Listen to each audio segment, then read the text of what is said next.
नमस्कार विद्यार्थी मित्रांनो, मी सुरेश वराडे साकार एज्युकेशन यूट्यूब चॅनलमध्ये आपलं सर्वांचं स्वागत करतो। पुन्हा एकदा तुमच्या भेटीला आलोय एक रिक्रुटमेंट न्यूज घेऊन, जे की जनरल इन्शुरन्स कंपनी आहे NICL म्हणजेच नॅशनल इन्शुरन्स कंपनी लिमिटेड। यामध्ये जवळपास 500 असिस्टंटच्या वॅकन्सीज निघालेल्या आहे आणि त्याच्यामध्ये महाराष्ट्राच्या वाट्याला खूप जास्त वॅकन्सी आहे। म्हणजे जर आपण पर्सेंटेजच्या टर्ममध्ये विचार केला तर जवळपास 11.5% वाटा महाराष्ट्राच्या या वॅकन्सीच्या बाबतीत आहे। म्हणजे 500 पैकी जवळपास 57+ वॅकन्सी ज्या आहे त्या महाराष्ट्राच्या वाट्याला आहे विद्यार्थी मित्रांनो। ओके, आणि सर्वात कमी ज्या वॅकन्सी ज्या आहे त्या आहे सिक्कीम राज्याला, फक्त 1 वॅकन्सी आहे। मग या जनरल इन्शुरन्स कंपनीमध्ये दर 2 वर्षानंतर साधारणतः यामध्ये असिस्टंटची नंतर ॲडमिनिस्ट्रेटिव्ह ऑफिसरची रिक्रुटमेंट येत असते। मग भारतामध्ये जर विचार केला तर भारतामध्ये 4 जनरल इन्शुरन्स कंपन्या आहे। यामध्ये new India assurance company limited असेल, नंतर ओरिएंटेड इंडिया इन्शुरन्स कंपनी असेल, युनायटेड इंडिया इन्शुरन्स कंपनी असेल, आणि ही जी काही रिक्रुटमेंट आलेली आहे NICL ची नॅशनल इन्शुरन्स कंपनी लिमिटेड असेल। ही कोलकाता बेस्ड जे आहे ही कंपनी आहे, हिचं हेडक्वार्टर जे आहे ते कोलकात्याला आहे। मग जास्त ऑफिसेस त्या साईडला या NICL चे आहे, परंतु महाराष्ट्रामध्ये सुद्धा याचं पेनिट्रेशन बऱ्यापैकी आहे विद्यार्थी मित्रांनो। मग आता NICL पासून सुरुवात झालेली रिक्रुटमेंटची या ज्या काही समजा जनरल इन्शुरन्स कंपन्या आहे याच्यामध्ये, मग पुढे भविष्यामध्ये आपण न्यू इंडिया ॲश्युरन्स मध्ये सुद्धा ॲडमिनिस्ट्रेटिव्ह ऑफिसरची आणि असिस्टंटची रिक्रुटमेंट येऊ शकते। त्याच्यासोबतच युनायटेड इंडिया इन्शुरन्स मध्ये सुद्धा ऑफिसरची आणि असिस्टंटची रिक्रुटमेंट येऊ शकते, आणि त्याच्यासोबतच ओरिएंटेड इंडिया इन्शुरन्स कंपनीमध्ये सुद्धा ऑफिसरची आणि असिस्टंटची रिक्रुटमेंट येऊ शकते, आणि NICL मध्ये सुद्धा ऑफिसरची रिक्रुटमेंट भविष्यामध्ये येऊ शकते। मग आता हा जो जॉब आहे, हा जॉब बद्दल जर सांगायचं झाल्यास हा असिस्टंट लेवलचा जॉब आहे, आणि यामध्ये सॅलरी पण चांगली आहे, वर्किंग कल्चर पण चांगला आहे, आणि पोस्टिंग जे आहे तुम्हाला मेट्रोपॉलिटन शहरामध्ये म्हणजे मिनिमम डिस्ट्रिक्टच्या ठिकाणी तुम्हाला पोस्टिंग भेटणार आहे। तालुका प्लेसला तुम्हाला पोस्टिंग भेटणार नाहीये जॉबसाठी, हे लक्षात घ्या विद्यार्थी मित्रांनो। आणि सॅलरी पण जे आहे साधारणतः 50 ते 60 हजाराच्या दरम्यान जे आहे सॅलरी तुमच्या इन हँड आहे। याच्या सोबतच बाकीच्या फॅसिलिटीज ज्या आहे, मेडिक्लेम असेल, इन्शुरन्स असेल, या सगळ्या गोष्टी तुम्हाला आणि तुमच्या फॅमिलीला त्याचा बेनिफिट भेटणार आहे, हे लक्षात घ्या विद्यार्थी मित्रांनो। आणि पुन्हा एक महत्त्वाचं सांगायचं झाल्यास या ठिकाणी काय 5 डे वीक आहे, सॅटरडे संडे जे आहे तुम्हाला सुट्टी आहे, त्यामुळे जॉब जो आहे एकदम चांगला आहे। जे एलिजिबल कॅन्डिडेट्स आहेत त्यांनी काय करायचं, या ठिकाणी फॉर्म भरायचा आहे। आणि पुन्हा एक महत्त्वाची गोष्ट, या ज्या काही एक्झाम्स असतात ज्या काही इन्शुरन्स जनरल इन्शुरन्सच्या कंपनीच्या, त्या एक्झाम ज्या आहे ॲक्च्युअल बँकिंग एक्झाम सोबत जर आपण कंपॅरिझन केलं तर ह्या एक्झामची डिफिकल्टी लेवल जे आहे ती बँकिंग एक्झाम पेक्षा इजी असते, पण तुलनेने कट ऑफ जो आहे तो काय होतो, जास्त होतो।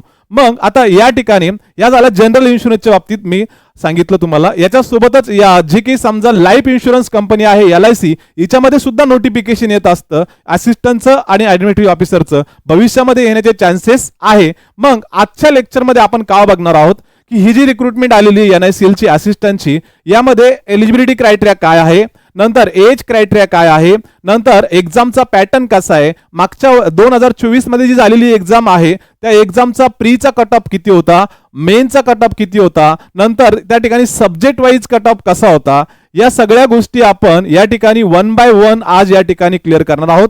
त्याकरता व्हिडिओ जो आहे तुम्हाला शेवटपर्यंत बघायचा आहे, बघितल्यानंतर हक्काचा लाईक करायचा आहे, आणि जे काही समजा बँकिंगचे इन्शुरन्सची तयारी करणारे विद्यार्थी आहेत त्यांच्यापर्यंत या व्हिडिओला तुम्हाला काय करायचं विद्यार्थ्यांनो, फॉरवर्ड करायचं आहे। तर चला आपण स्टार्ट करूया। या ठिकाणी NICL ची जी रिक्रुटमेंट आलेली आहे, टोटल इंडियाचा जर विचार केला तर 500 रिक्रुटमेंट आहे। किती? 500 असिस्टंटच्या जागा आहे। मग या ठिकाणी age, qualification, syllabus, salary, exam pattern, cut off, हे सगळ्या गोष्टी आपण 1 बाय 1 बघणार आहोत या ठिकाणी। क्लिअर आहे? आता सुरुवातीला वॅकन्सीज कशा आहेत त्याच्याबद्दल आपण थोडी इन्फॉर्मेशन जाणून घेऊया। आता कॅटेगरी वाईज वॅकन्सीचा विचार केला आपण समजा तर महाराष्ट्राचा विचार केलाय मी फक्त, या ठिकाणी अदर स्टेटचा विचार केलेला नाहीये। ओके, पण मी आपण महाराष्ट्रामधून अप्लाय करणार आहेत तर मी महाराष्ट्राबद्दलच तुम्हाला सांगणार आहे। महाराष्ट्राचा जर विचार केला तर या वर्षी जवळपास 57 वॅकन्सीज आहे, आणि मागच्या वर्षीचा जर विचार केला आपण 2024चा तर 2024ला महाराष्ट्रासाठी वॅकन्सी होत्या जवळपास 52। ओके, किती होत्या? 52, आणि 500 वॅकन्सी आल्या होत्या NICLच्या। दरवर्षी म्हणजे 2 वर्षाने जवळपास 500 वॅकन्सी NICL काय करतं, काढतं। नॅशनल इन्शुरन्स कंपनी लिमिटेड महाराष्ट्राच्या वाट्याला सर्वाधिक वॅकन्सी आहे ऑल इंडियाचा जर आपण विचार केला तर। ओके, मग या ठिकाणी कॅटेगरीज वॅकन्सीज कशा आहे, SCच्या ऑल महाराष्ट्र 3 वॅकन्सीज आहे, एसटीच्या 6 वॅकन्सीज आहे, नंतर ओबीसीच्या 16 वॅकन्सीज आहे, ईडब्ल्यूएस इकॉनॉमिकल विकर सेक्शन यांच्या 5 वॅकन्सीज आणि अनरिझर्व्ह जनरल कॅटेगरीसाठी 27 वॅकन्सी आहे. ओके, मग आपण आपल्या कॅटेगरीमधून या ठिकाणी अप्लाय करायचे विद्यार्थी मित्रांनो, ज्या कॅटेगरीमध्ये आपण आहात सगळ्या कॅटेगरीसाठी वॅकन्सीज या ठिकाणी दिलेल्या आहे. ओके, तर अशा पद्धतीने वॅकन्सीचा चार्ट जो आहे तो या वर्षीचा आहे. सर्वाधिक वॅकन्सी जे आहे ते महाराष्ट्राच्या वाट्याला आहे. ठीक आहे, चला पुढे बघा. वॅकन्सीच्या बाबतीत आपण या ठिकाणी क्लिअर केलं. मग सर या ठिकाणी डेट, इम्पॉर्टंट डेटच्या बाबतीत काय आहे, एक्झाम कधी आहे, ऍप्लिकेशनचे लास्ट डेट काय आहे, नंतर प्री एक्झाम कधी होणार आहे, मेन्स एक्झाम कधी होणार आहे, याबद्दल मी सुद्धा क्लिअर करते. ओके, ऍप्लिकेशन जे आहे आजपासून, म्हणजे आज नोटिफिकेशन आलं आजपासून, म्हणजे 18 जुलैपासून ऍप्लिकेशन जे आहे ते स्टार्ट झालेले विद्यार्थी मित्रांनो. नंतर लास्ट डेट जी आहे ती 7 ऑगस्ट 2026. ओके, 7 ऑगस्ट 2026 पर्यंत तुम्हाला अप्लाय करता येणार आहे. नंतर जी काही प्री एक्झाम्स आहे ती 27 ऑगस्टला. जर आजपासून आपण विचार केला, तुमच्या हातामध्ये जवळपास आता 20 तारीख आहे समजा जुलैची, आणि पुढचे 10 दिवस आणि ते 27, 37 दिवस तुमच्या हातामध्ये आहे, 37 दिवस या प्री एक्झाम साठी. ओके, आणि मेन्स एक्झामचा जर विचार केला तर मेन्स एक्झाम जी आहे ती आहे 30 ऑक्टोबर 2026 ला. मेन्स साठी जवळपास तुम्हाला या ठिकाणी 2.5 महिने तुम्हाला मिळतात प्रिपरेशन साठी. ओके, तर हे झालं इम्पॉर्टंट डेट्स. ओके, मग इलिजिबिलिटी क्रायटेरिया काय आहे त्याच्याबद्दल आपण जाणून घेऊया. या ठिकाणी आता एलिजिबिलिटी काय लागते, ग्रॅज्युएशन कशामधून झालेलं पाहिजे आपण अप्लाय करण्यासाठी, याबद्दल आपण या ठिकाणी चर्चा करणार आहोत विद्यार्थी मित्रांनो. या ठिकाणी कोणताही ग्रॅज्युएट अप्लाय करू शकतो. मग बीए असेल, बीकॉम असेल, बीएससी असेल, बीए असेल, बी फार्म असेल, वायसीएम मधून ग्रॅज्युएट झालेला असेल, इग्नो मधून ग्रॅज्युएट झालेला असेल, फक्त काय पाहिजे, ग्रॅज्युएशन कंपल्सरी पाहिजे. पर्सेंटेजची अट आहे का, नाही. या ठिकाणी तुम्ही 35% सहित ग्रॅज्युएशन केलेलं असेल तरी सुद्धा तुम्ही अप्लाय करू शकता. ओके, किंवा 4 वर्षाचं ग्रॅज्युएशन 8 वर्षात केलेलं असेल, ओके, तरी सुद्धा तुम्ही अप्लाय करू शकता. किंवा 3 वर्षाचं ग्रॅज्युएशन 5-6 वर्षात केलेलं असेल तरी सुद्धा तुम्ही अप्लाय करू शकता, केव्हा, जेव्हा तुम्ही एज मध्ये बसत असेल त्यावेळेस. ओके, चला मग या ठिकाणी बघा, ग्रॅज्युएशन जे आहे BA, BSc, BCom, BTech, BE, B pharm, okay, YCM मधून ग्रॅज्युएट झालेला, इग्नो मधून ग्रॅज्युएट झालेला, हे सगळे विद्यार्थी या ठिकाणी अप्लाय करू शकतात. ओके, तर या ठिकाणी मग एज क्रायटेरिया काय आहे, तर एज क्रायटेरियाच्या बाबतीत सांगायचं झाल्यास, ओके, आता एज क्रायटेरिया 1/7 म्हणजे 1 जुलैला म्हणजे 1/7/2026 रोजी मिनिमम 21 वर्ष कंप्लीट पाहिजे आणि मॅक्झिमम जे आहे ते 30 पेक्षा जास्त नाही पाहिजे. कोणासाठी, जनरल आणि ईडब्ल्यूएस कॅटेगरीसाठी. पण मिनिमम सर्वांसाठी सेम आहे, 1/7/2026 पर्यंत 21 कंप्लीट पाहिजे. मग एज रिलॅक्सेशन आहे, ज्या की समजा ओबीसी असेल, एससी असेल, एसटी असेल, पीडब्ल्यूडी असेल, या कॅटेगरीसाठी काय आहे, एज रिलॅक्सेशन आहे. मग एज रिलॅक्सेशन किती, एससी एसटी साठी 30 वर्षानंतर 5 वर्षापर्यंत म्हणजे 35 वर्षापर्यंत तो एक्झाम देऊ शकतो. ओबीसी साठी 3 वर्ष म्हणजे 33 वर्षापर्यंत मॅक्झिमम. पीडब्ल्यूडी साठी 10 वर्ष म्हणजे 40 वर्षापर्यंत एक्झाम देऊ शकतो असिस्टंटची. आणि एक सर्व्हिसमन जो आहे तो साधारणतः 35 वर्षापर्यंत असिस्टंटची एक्झाम देऊ शकतो. ओके, मग सर या ठिकाणी ऍप्लिकेशन फीस किती आहे. ऍप्लिकेशन फीस जर आपण विचार केला, जनरल, ओबीसी, ईडब्ल्यूएस यांच्यासाठी 850 रुपये, पण इतर कॅटेगरी जे आहे एससी, एसटी आणि पीडब्ल्यूडी कॅन्डिडेट यांना फीस नाहीये. ओके, त्यांना या ठिकाणी फीस द्यावी लागणार आहे का, नाही. ओके, मोफत फॉर्म भरता येणार आहे, हे लक्षात घ्यायचं आहे. ओके, तर या ठिकाणी बघा, जनरल, ईडब्ल्यूएस, ओबीसी यांच्यासाठी किती आहे, 850 रुपये, आणि एससी, एसटी आणि पीडब्ल्यूडी यांच्यासाठी फीस आहे का, नाहीये. तर हा झाला एज्युकेशन, नंतर ऍप्लिकेशन, नंतर एज क्रायटेरिया, हा असिस्टंटचा मी या ठिकाणी काय केला विद्यार्थी मित्रांनो, क्लिअर केला. मग सर या ठिकाणी हे ज्या एक्झाम आहे, या एक्झामचं जे की सिलेक्शन प्रोसेस आहे ती कशी आहे. साधारणतः तुम्हाला या ठिकाणी 3 फेज मधून जायचे विद्यार्थी मित्रांनो. मग तुम्हाला प्री एक्झाम द्यायची आहे, ती क्वालिफाईंग नेचर असणार आहे. नंतर मेन्स एक्झाम द्यायची आहे, मेन्सच्या मार्कावर तुमचं सिलेक्शन होणार आहे. आणि मेन्स झाल्यानंतर मेन्स मध्ये तुम्ही जेव्हा क्वालिफाय व्हाल त्यानंतर तुम्हाला लोकल लँग्वेज टेस्ट द्यायची आहे, एलपीटी द्यायची आहे. म्हणजे ज्या राज्यासाठी तुम्ही अप्लाय केलेलं आहे त्या राज्याची लोकल लँग्वेजची टेस्ट होईल. ओके, म्हणजे उदाहरणार्थ तुम्ही महाराष्ट्राला अप्लाय केलं तर महाराष्ट्राची जे काही मराठी लँग्वेज आहे याची तुमची टेस्ट होईल. ती टेस्ट पास केल्यानंतर तुमचं फायनल सिलेक्शन होईल. जर तुम्ही टेस्ट मध्ये फेल झाला तर तुम्हाला त्या ठिकाणी डिस्क्वालिफाय केलं जाईल, हे लक्षात घ्या. ओके, तर मेन्सच्या मार्कावर तुमचं सिलेक्शन होणार आहे मोस्टली, आणि जी काही समजा रिजनल लँग्वेज टेस्ट आहे ती फक्त क्वालिफाईंग असणार आहे, पण ती क्वालिफाय केल्याशिवाय फायनल सिलेक्शन होणार नाही. जर तुम्ही टेस्ट रिजनल लँग्वेज टेस्ट मध्ये फेल झाला तर तुम्हाला डिस्क्वालिफाय केल्या जाईल. क्लिअर आहे? ओके, चला मग तुम्हाला या ठिकाणी 3 फेज मधून जायचंय. प्री एक्झाम जी आहे ती साधारणतः 100 मार्काची असेल, नंतर मेन्स जी आहे ती 200 मार्काची असेल, आणि तिसरं आहे रिजनल लँग्वेज टेस्ट. मग रिजनल लँग्वेज टेस्ट मध्ये काय केलं जाईल, समजा या ठिकाणी तुम्हाला मराठी, ओके, तुम्हाला काय करावं लागतील, रीड करावं लागेल. ओके, त्याच्यासोबतच तुम्हाला स्पीक करावं लागेल, आणि त्याच्यासोबतच तुम्हाला काय करायचंय, राईट पण करायचं विद्यार्थी मित्रांनो.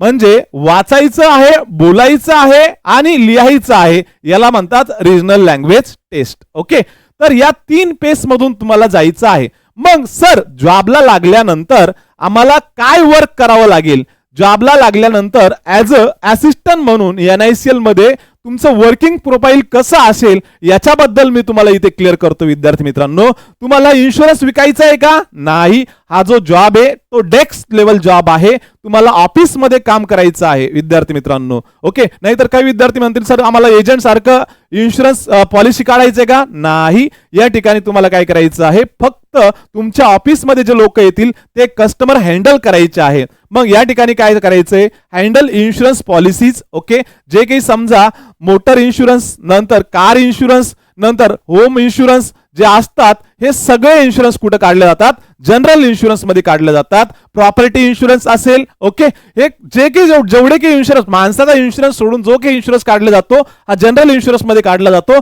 आणि त्याचं हँडल काय करायचंय तुम्हाला करायचंय, हँडल इन्शुरन्स पॉलिसीज. नंतर कस्टमरला तुम्हाला काय करायचंय, मदत करायचंय. नंतर मेंटेन रेकॉर्ड आणि डॉक्युमेंटेशन करायचंय, ओके, असिस्टंट म्हणून. नंतर डेटा एंट्री करायची आहे, नंतर ऑफिस ऍडमिनिस्ट्रेशन करायचंय, नंतर support claim processing, okay, claim processing support करायचं आहे. नंतर ब्रँच ऑफिस ऑपरेशन मध्ये सुद्धा काय करायची आहे, मदत करायची आहे. तर अशा लेवलचं तुमचं ऍज अ असिस्टंट म्हणून जॉब प्रोफाईल असणार विद्यार्थी मित्रांनो. क्लिअर आहे? तर सिलेक्शन प्रोसेस आणि जॉब प्रोफाईल कशी असणार आहे असिस्टंटची, या ठिकाणी तुमचा हा जो पॉइंट आहे तो क्लिअर झालेला असेल विद्यार्थी मित्रांनो. मग सर सॅलरी कशी आहे सिलेक्शन झाल्यानंतर, सॅलरीचा जर विचार केला आपण, आता नोटिफिकेशन मध्ये 53,000 मेट्रोपॉलिटन शहरामध्ये दिलेलं आहे, पण मोठ्या शहरामध्ये जर तुम्ही गेलात तर जवळपास ही जी सॅलरी आहे साधारणतः आपण कन्सिडर केलं तर 53,000, समजा 53,000 to 63,000 पर्यंत जाते. ओके, 53,000 to 63,000 पर्यंत पर मंथ जाते. ओके, सुरुवातीला आपल्या हातात जवळपास 45-46,000 रुपये पडतात, पण जी ग्रॉस सॅलरी जर विचार केला तर 53 ते 63,000 पर्यंत जाते. आणि तुमची पोस्टिंग जी आहे ही मेट्रो सिटी मध्ये असते किंवा जिल्हा लेवलला असते, कारण हे ऑफिसेस तालुका प्लेसला नाहीये, जो मोठा तालुका आहे समजा त्या ठिकाणी आहे. ओके, तर तुम्हाला याच्या सोबतच काय करायचंय, तुम्हाला 6 महिन्याचा प्रोबेशनरी पिरियड असणार आहे.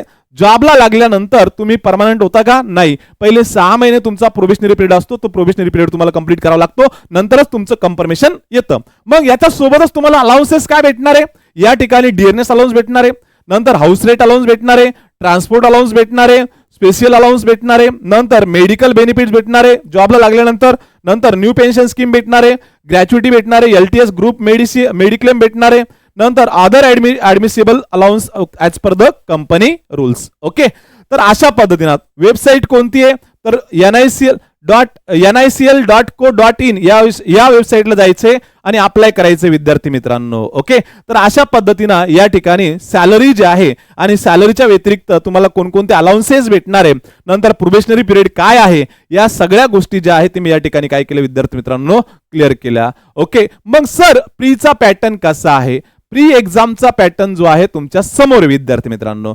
ओके, या ठिकाणी 3 सब्जेक्ट असणार आहे.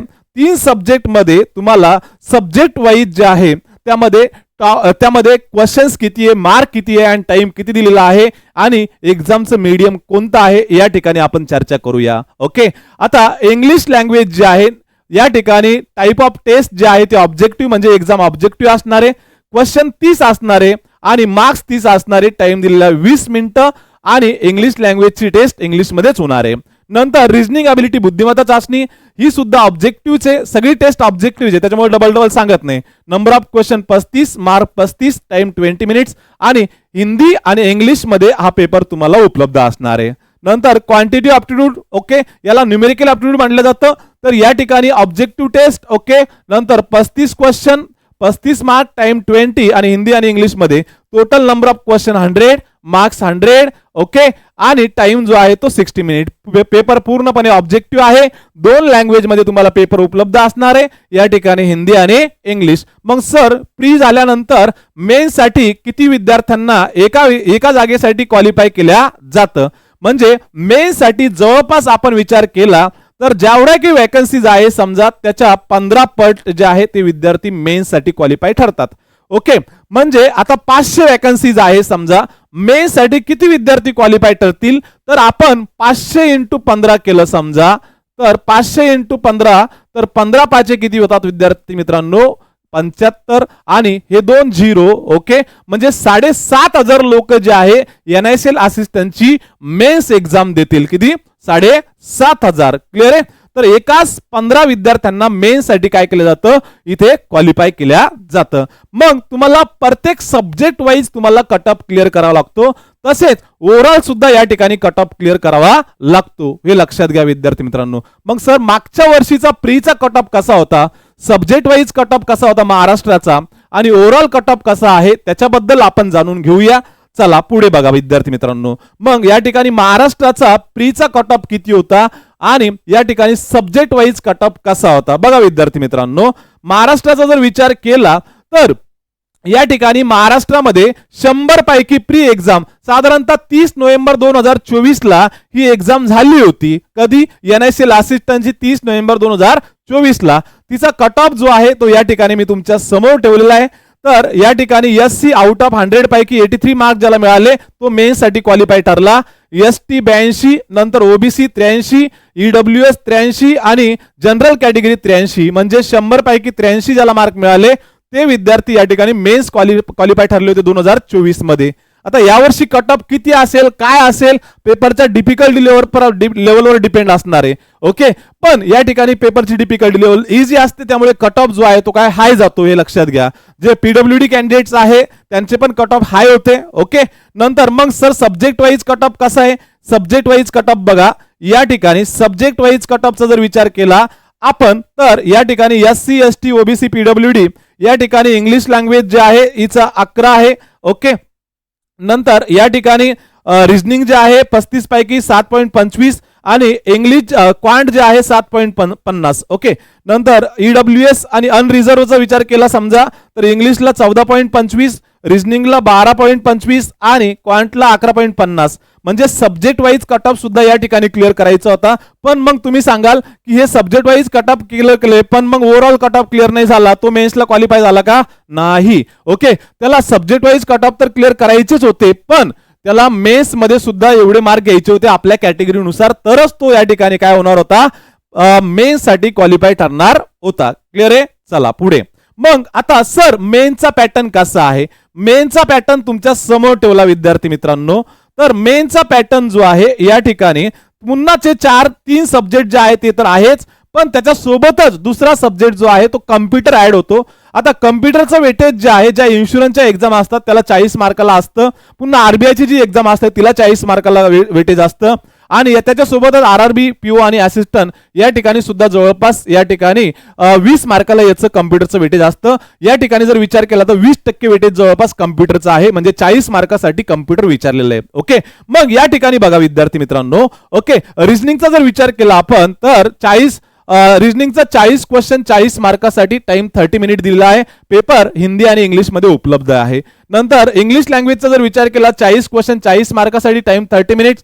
नंतर पुढे न्यूमेरिकल ॲबिलिटी म्हणजे मॅथचा जर विचार केला तर 40 क्वेश्चन 40 मार्कासाठी.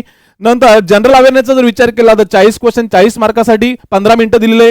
नंतर कम्प्युटरचा जर विचार केला समजा तर 40 क्वेश्चन 40 मार्कासाठी टाइम 15 मिनिटं दिलेले आहे. MSCIT लेवलचं कम्प्युटर नॉलेज जे आहे ज्या ठिकाणी विचारलं जाईल टोटल 200 क्वेश्चन असतील, 200 मार्क असतील, म्हणजे एका क्वेश्चन साठी 1 मार्क असणार आहे आणि टाइम जो आहे तो 120 मिनिट्स असणार आहे. म्हणजे 2 तासामध्ये तुम्हाला ऑब्जेक्टिव्ह पेपर सॉल्व्ह करायचा आहे. या ठिकाणी डिस्क्रिप्टिव्ह पेपर आहे का? नाही. इंटरव्ह्यू आहे का? नाही. फक्त मेनच्या मार्कावर आणि तुम्हाला रिजनल लँग्वेज टेस्ट जी आहे ती तुम्हाला क्वालिफाय करावी लागणार, तर तुमचं सिलेक्शन होणार. तर अशा पद्धतीने जे आहे या ठिकाणी मेनचा पॅटर्न आहे विद्यार्थी मित्रांनो NICL असिस्टंटचा. मागच्या वर्षीचा जर आपण कट ऑफचा विचार केला मेनचा किती मार्कावर सिलेक्शन झालं विद्यार्थ्यांचं, तर हे बघा महाराष्ट्रामधून किती मार्कावर सिलेक्शन झालेलं आहे.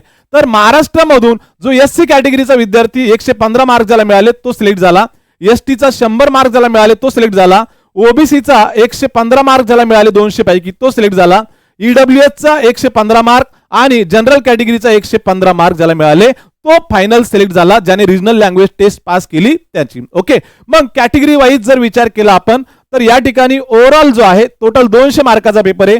SC STचा 90 मार्काचा कट ऑफ होता, नंतर अनरिझर्वचा 110 होता ओव्हरऑल आणि इकडे एक्स सर्व्हिसमॅनचा 100 होता. पण 110 मिळाले म्हणजे सिलेक्शन झालं का? नाही. आता इथे ओव्हरऑल एवढे मार्क ज्याला मिळाले ते विद्यार्थी जे आहेत या ठिकाणी सिलेक्ट झालेले. आणि हा पेपर कधी झाला होता? 2024 मध्ये 28 डिसेंबर 2024 ला झालेला होता. ओके, मेनचा पेपर. आणि याच्यानुसार यांचं सिलेक्शन झालेलं आहे या मार्कानुसार. ओके, तर तुम्हाला या ठिकाणी मेनचा कट ऑफ जो आहे तो क्लिअर झाला कॅटेगरी वाईज. ओके, नंतर ओव्हरऑल कट ऑफ कसा होता ते सुद्धा या ठिकाणी क्लिअर केलं. मग मागच्या 2024चा जो पेपर होता यामध्ये मी तुम्हाला 2024 ची फर्स्ट शिफ्टचं जे आहे या ठिकाणी इथे मी काय करतोय अनालिसिस करतोय. ओके, साधारणतः 30 नोव्हेंबरला हा पेपर झाला होता. फर्स्ट शिफ्ट तुमच्या समोर ठेवतोय. टोटल क्वेश्चन होते 100 आणि मार्क्स होते 100.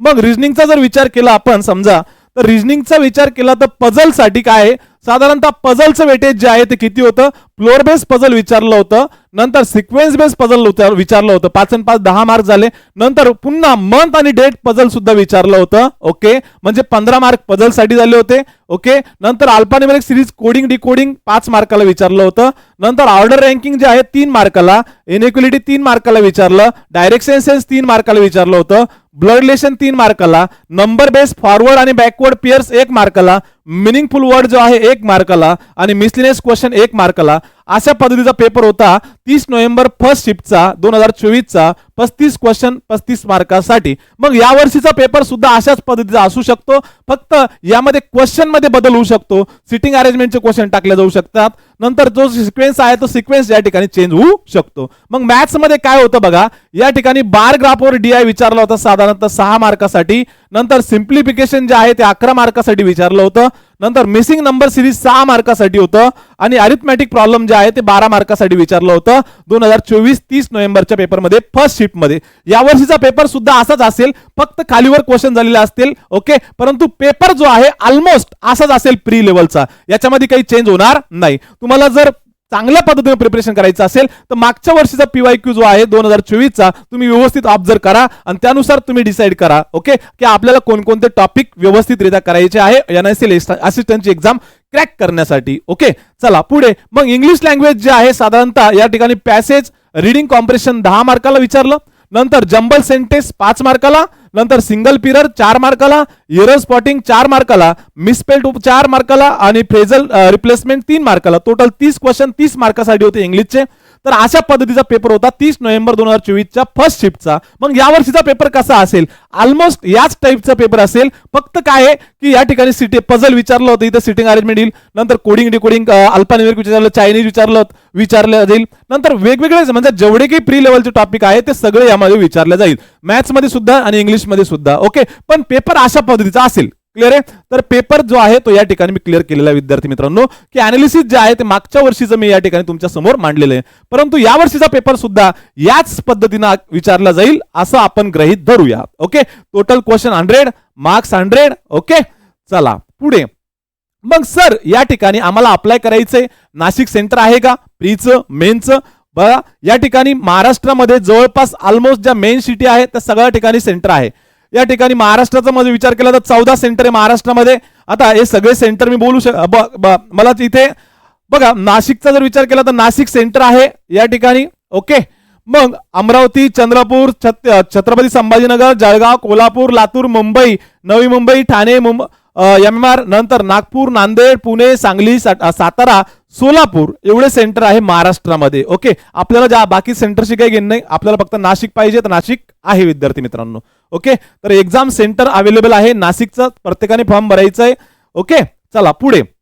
मग सर फॉर्म भरताना आम्हाला कोणकोणत्या गोष्टी गरजेच्या आहे? ओके, फॉर्म भरत असताना तुम्हाला काय करायचंय? फॉर्म भरत असताना तुमच्या मोबाईलमध्ये किंवा तुमच्या लॅपटॉपमध्ये किंवा डेस्कटॉपमध्ये या गोष्टी तुम्हाला काय करायच्या? कॅरी करायच्या आहे. ओके, हा फोटो, लेटेस्ट फोटो जो आहे तुम्हाला काढायचा आहे स्वतःचा. ओके, थोडी स्माइल द्यायची व्यवस्थित आणि फाईल साईज जी आहे साधारणतः 20 KB ते 50 KB च्या दरम्यान ठेवायची आणि असा फोटो तुम्हाला अपलोड करायचा आहे विद्यार्थी मित्रांनो, प्रोफेशनल. ओके, किंवा फिरायला गेलो कुठे टी शर्टवरचा किंवा गॉगल लावलेला असा फोटो अपलोड करू नका. ओके, चला सिग्नेचर जे आहे तुम्हाला व्हाईट पेपरवर ब्लॅक पेन न करायची आहे आणि तिची साईज जी आहे 10 KB ते 20 KB च्या दरम्यान ठेवायची आहे. ओके, ही साईज जी आहे तुम्हाला अपलोड करायची आहे. निशाणी डावा अंगठा, लेफ्ट थंब जो आहे तुम्हाला अपलोड करायचा आहे साधारणतः एका व्हाईट पेपरवर तुम्हाला तो मारायचा आहे आणि 20 KB ते 50 KB च्या दरम्यान तुम्हाला साईज ठेवायची, तो अपलोड करायचा आहे. ओके, आणि हँड रिटन डिक्लेरेशन जे आहे ते व्हाईट पेपरवर तुम्हाला स्वतःच्या हँड रायटिंगनं काय करायचं? ब्लॅक पेननं लिहायचं आहे आणि त्याची साईज जी आहे 50 KB ते 100 KB च्या दरम्यान ठेवायची आहे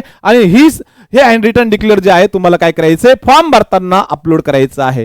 ठीक आहे, तर फॉर्म भरताना कोणकोणत्या गोष्टी आपल्याला कॅरी करायच्या आपल्या जवळ, तर हे मी तुम्हाला इथे क्लिअर केलं. ओके, आता हे बघा, तुम्हाला हँड रिटन डिक्लेरेशन दिलेलं आहे नोटिफिकेशन मध्ये, ह्या पद्धतीने हँड रिटन डिक्लेरेशन आहे. हे हँड रिटन डिक्लेरेशनचा तुम्ही स्क्रीनशॉट मारू शकता आणि हे हँड रिटन डिक्लेरेशन स्वतःच्या हँड रायटिंग मध्ये तुम्हाला एका व्हाईट पेपरवर राईट करायचंय आणि ते काय करायचंय? तुम्हाला स्कॅन करून त्याची साईज जी आहे 50 KB ते 100 KB ठेवायची आणि ते अपलोड करायचे विद्यार्थी मित्रांनो. ठीक आहे, तर हे झालं हँड रिटन डिक्लेरेशन. ओके, तर सगळ्या गोष्टी मी 1 बाय 1 या ठिकाणी एकदम व्यवस्थितरित्या तुमच्या क्लिअर केलेल्या विद्यार्थी मित्रांनो. ओके, तर जे विद्यार्थी समजा बँकिंगची किंवा इन्शुरन्सची तयारी करण्यास उत्सुक आहे अशा विद्यार्थ्यांसाठी आम्ही 21 जुलै 2026 रोजी मॉर्निंग बॅच घेऊन येत आहोत ऑफलाईन या ठिकाणी गंगापूर रोड साकार एज्युकेशन या ठिकाणी. टाइम जो आहे बॅचचा सकाळी 7:30 ते 11:30 या वेळेमध्ये आपलं जे काही बॅच आहे ती बॅच रन केलं जाईल. या ठिकाणी आपण विचार केला या 4 लेक्चर होतील डेली. लॉजिकल रिझनिंग असेल, मॅथ्स असेल, इंग्लिश असेल, जनरल अवेअरनेस असेल, सगळे सब्जेक्ट एकदम व्यवस्थितरित्या प्री पासून तर मेन्स लेवल पर्यंत, इंटरव्ह्यू पर्यंत तुमची प्रिपरेशन जी आहे ती या ठिकाणी करून घेतलं जाईल. याच्या सोबतच तुम्हाला काय भेटेल तर या ठिकाणी फ्री वायफायची फॅसिलिटी तुम्हाला भेटेल, नंतर क्लासची बॅग तुम्हाला भेटेल, नंतर स्टडी रूम सुद्धा तुम्हाला फीस मध्येच भेटेल, बाहेर काही जायची गरज नाही अभ्यासासाठी.